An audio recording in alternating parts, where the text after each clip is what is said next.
100 years ago, on the 21st of January 1924, the most impactful individual of the 20th century died. And this was Vladimir Ilyich Lenin. Now, when we say impactful, we don't mean the best, obviously, and we don't mean someone who killed more people or someone who was in power for more years.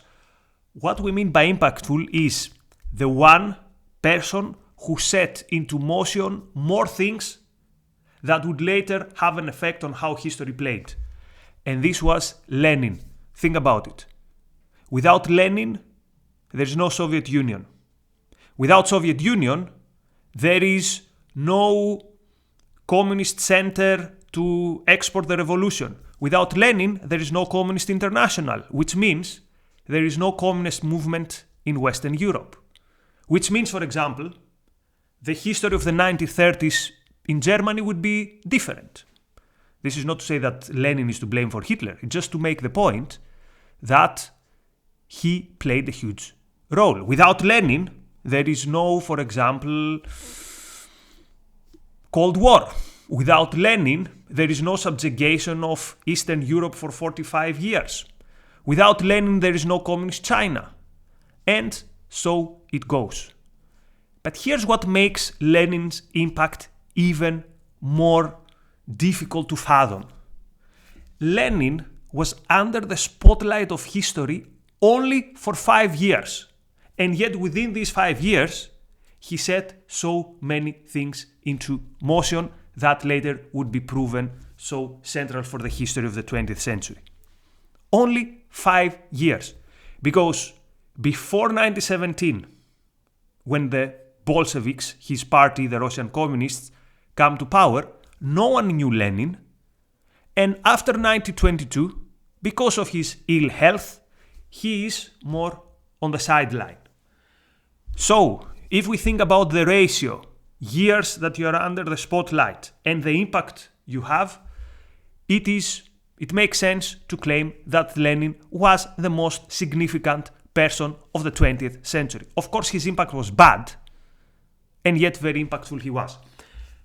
So let's see some things about Lenin and let's try to think what we can learn from this story, because it's a very fascinating and unusual story. Only in such a few years, out of nowhere, have such an impact. Let's focus now on the out of nowhere thing. Lenin was unknown, virtually unknown before 1917. He had a tiny party, the Bolsheviks. They had no more than 1,000 core members in a country that expands, Russia, the biggest country in the world. He had the party that in a country which was a majority of peasant population had no more than 500 members among the peasants. And he was leading the party, this small, tiny party, from exile. It is not an exaggeration to say that the vast majority of people in Russia, including the police, just a few months, just 100 days before Lenin came to power, they didn't even know what Lenin looked like.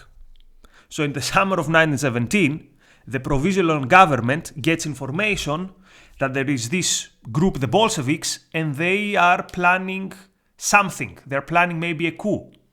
So they send some police officers to the house where they thought Lenin lived. And indeed they find his wife, and also they find another random guy who looked nothing like Lenin. And yet they arrest this guy thinking that he's Lenin. So even the secret police does not know how Lenin looked like a few months before Lenin became the ruler of Russia.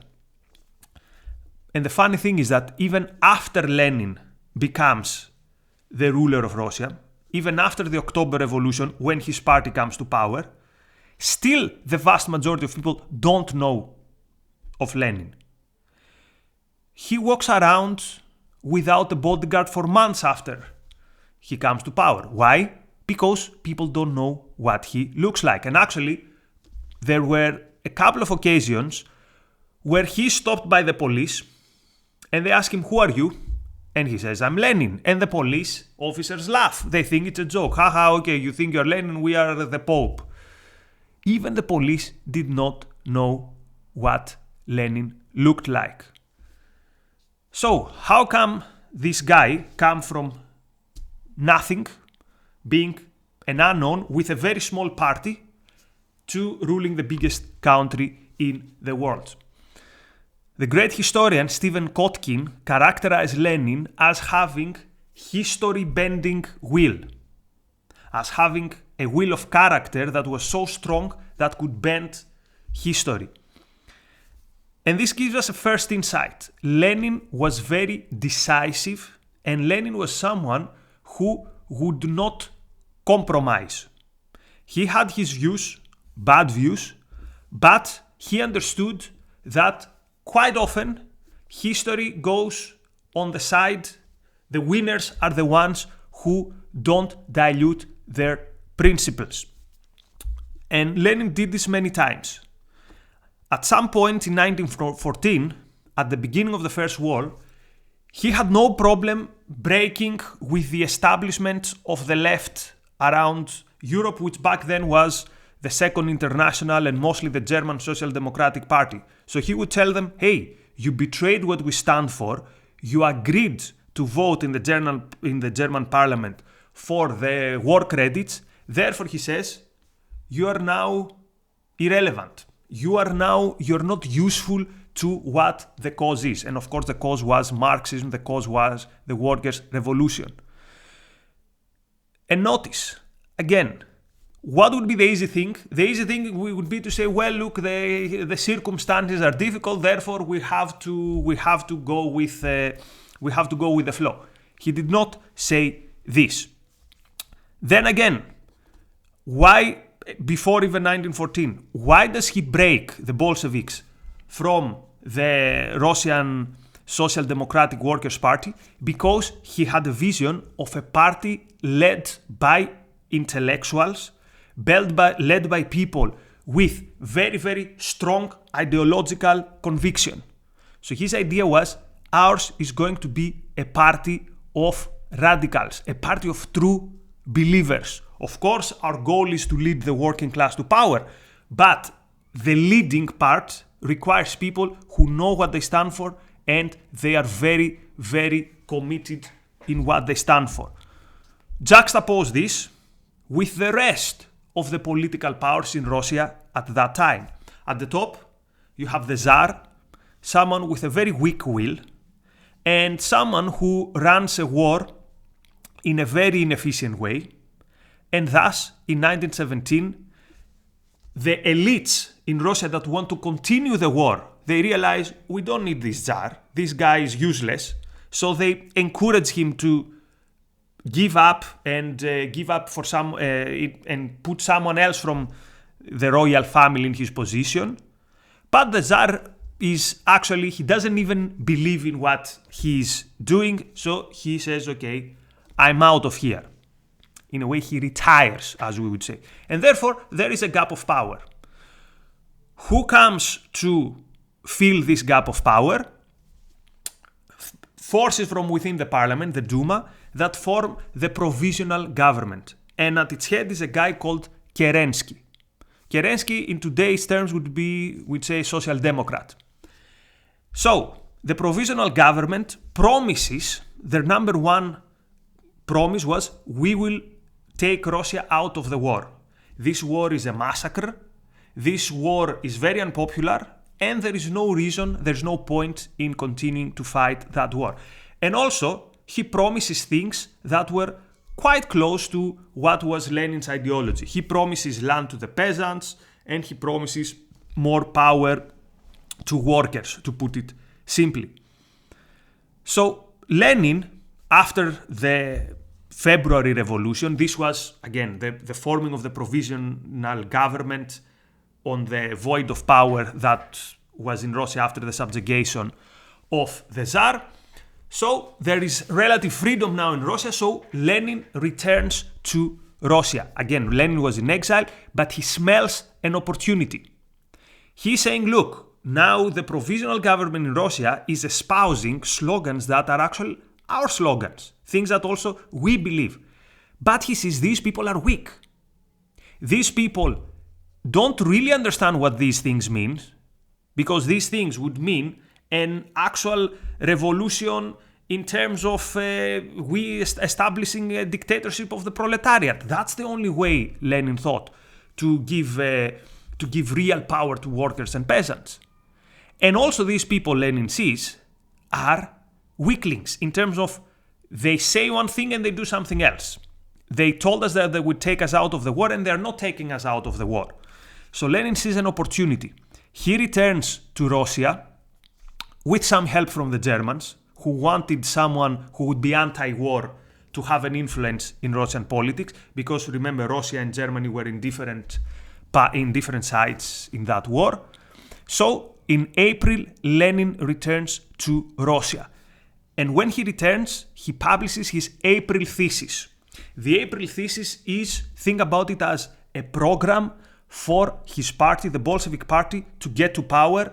And it's a program for a second revolution within the revolution that would bring the dictatorship of the proletariat.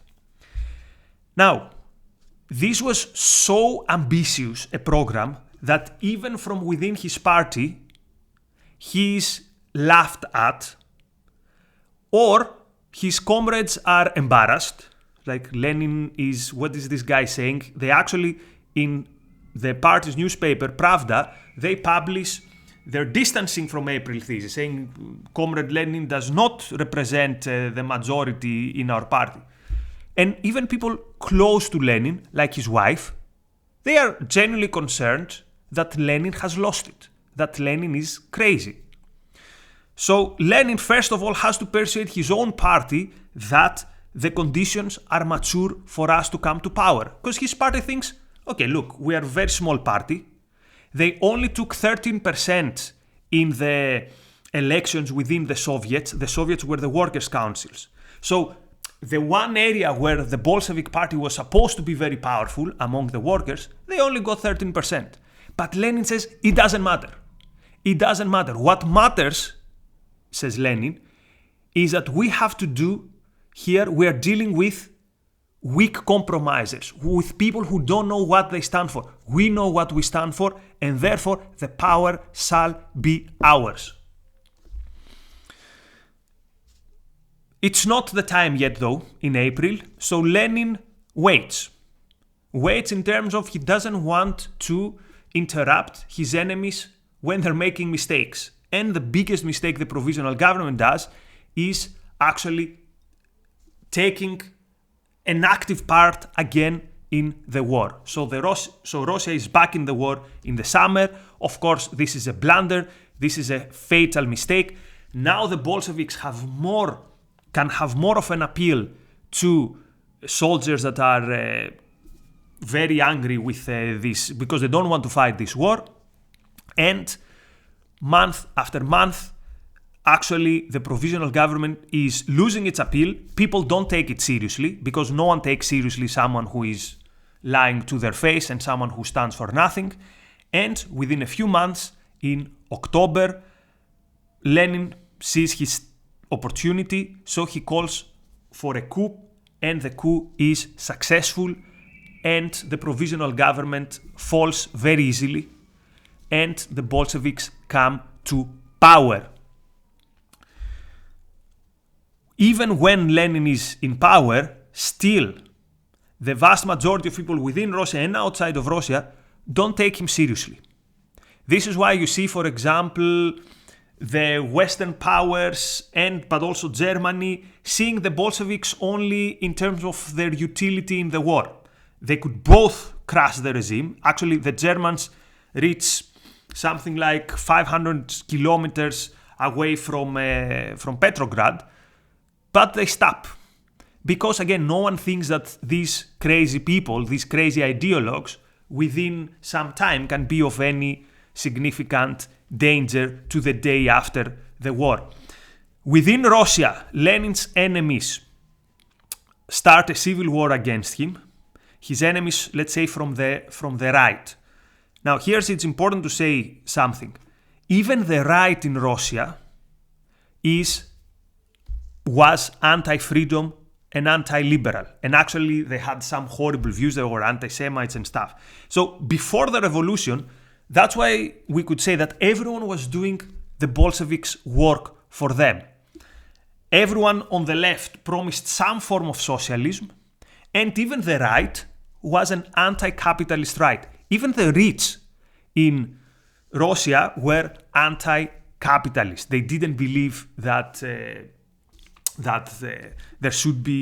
that people should be left free to pursue their wealth, their happiness, to be productive in the way they want. Everyone wanted some different form of authoritarianism. So among socialists and among collectivists, the most,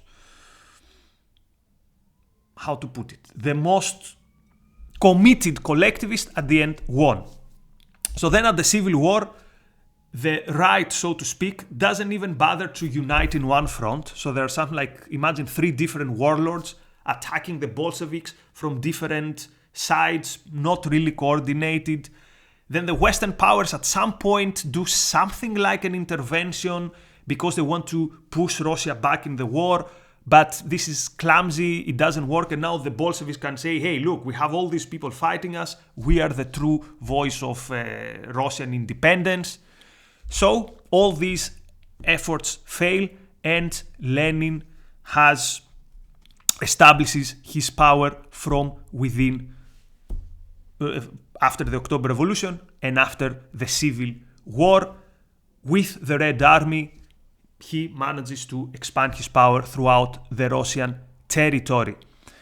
There were so many moments, if you read the history of the Russian Revolution, where you think, now the Bolsheviks could have fallen. Now the other side could take power. But again, Lenin was dealing with people who didn't know what they stood for, and they were not decisive.